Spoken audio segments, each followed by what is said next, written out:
बिहार में प्रभारी मंत्री करेंगे प्राकृतिक आपदाओं से नुकसान की समीक्षा। सीएम के निर्देश पर 14-15 को करेंगे आंकलन। मुख्यमंत्री नीतीश कुमार ने यह निर्देश जारी किया है कि बिहार में बाढ़ और सुखाड़ की समीक्षा जिलों के प्रभारी मंत्री करेंगे। मुख्यमंत्री के निर्देश के बाद मंत्रिमंडल सचिवालय विभाग ने बिहार के सभी मंत्रियों के आप्त सचिवों को एक पत्र लिखा है। इस पत्र में इस बात की चर्चा की गई है, मंत्रिमंडल सचिवालय विभाग के ऊपर मुख्य सचिव संजय कुमार के नाम से पत्र लिखे गए। इस पत्र में मंत्रियों के आप्त सचिवों को कहा गया है कि वे अपने स्तर से संबंधित मंत्रियों को मुख्यमंत्री के निर्देश की जानकारी दे दें। सभी जिला प्रभारी मंत्रियों को अगले 14-15 सितंबर को अपने प्रभार वाले जिले में बाढ़ और सुखाड़ के साथ ही दूसरे प्राकृतिक आपदाओं के प्रभार की समीक्षा कर संबंधित रिपोर्ट मंत्रिमंडल सचिवालय के विभाग में जमा करने को कहा गया है।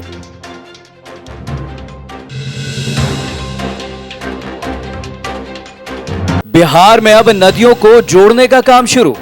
बाढ़ से निजात पाने के लिए नीतीश सरकार की विशेष पहल। देश में नदियों को जोड़ने को लेकर काफी समय से चर्चा हो रही है, जबकि देश में बिहार एक ऐसा राज्य है जहां दूसरे देश से निकलने वाली नदी से हमेशा तबाही होती है। नेपाल से निकलने वाली नदियों के पानी से हर साल बिहार में कई जिले तबाह होते हैं। बिहार सरकार नेपाल में हाई डैम बनाने को लेकर लगातार केंद्र सरकार से आग्रह कर रही है, लेकिन नेपाल में हाई डैम बनाने पर अभी तक बात आगे नहीं बढ़ी है।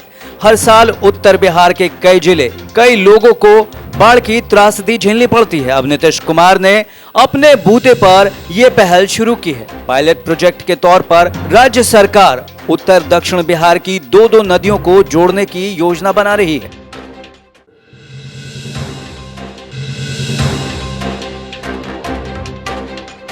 वोटिंग के दिन मंत्रियों, सांसदों, विधायकों के दौरे पर रोक गए तो आईपीसी 188 के तहत होगा एक्शन। बिहार पंचायत चुनाव को प्रभावी पारदर्शी तरीके से संपन्न कराने के लिए बिहार राज्य निर्वाचन आयोग लगातार निर्देश जारी कर रहा है।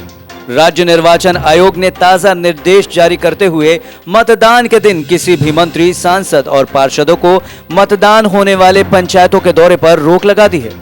निर्वाचन आयोग का यह निर्देश है, मतदान की पूर्व संध्या 5 बजे से ही लागू हो जाएगा, जो वोटिंग के समाप्ति अवधि तक प्रभावी रहेगा। अगर कोई भी सांसद, विधायक या मंत्री अपने क्षेत्र में वोट डालना चाहते हैं तो उन्हें वोट देने की अनुमति है, परंतु वोट देने के तुरंत बाद उन्हें वहां से निकल जाना है। यह भी निर्देश जारी किए गए हैं। मतदान केंद्र तक जाने के लिए ऐसे किसी भी जनप्रतिनिधि को सरकारी वाहन का उपयोग नहीं करना होगा।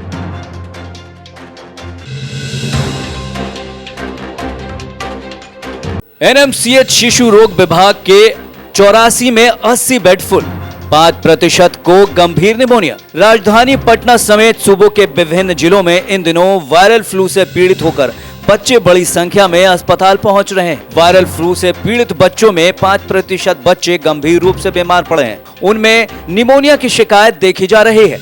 हालांकि कुशल चिकित्सकों की देखरेख में गंभीर रूप से बीमार बच्चे स्वस्थ होकर घर भी लौट रहे हैं। पटना सिटी के अगमकुआं स्थित नालंदा मेडिकल कॉलेज अस्पताल में शिशु रोग विभाग में 80 बच्चे भर्ती हैं, जिनमें से कुछ बच्चे गंभीर रूप से निमोनिया से पीड़ित हैं। उनका नीकू और पीकू वार्ड में इलाज चल रहा है। अस्पताल के अधीक्षक और शिशु रोग विभाग के विभागाध्यक्ष डॉक्टर विनोद कुमार सिंह ने बताया कि ये एक वायरल फ्लू है, इससे आप डरे या घबराएं नहीं।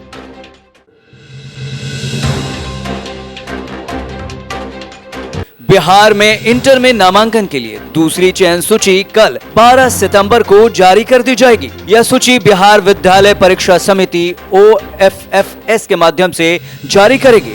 इस बारे में एक विस्तृत अधिसूचना बोर्ड की ओर से जारी की गई है। उसके अनुसार OFFS के माध्यम से इंटर में एडमिशन के लिए आवेदन आमंत्रित किए गए थे। इसी आधार पर अब दूसरी चयन सूची जारी की जाएगी। जानकारी के अनुसार 12 सितंबर को जारी होने वाली दूसरी चयन सूची के आधार पर छात्र अपने मनपसंद संस्थान, संकाय में प्रवेश के लिए निबंधन करा सकेंगे।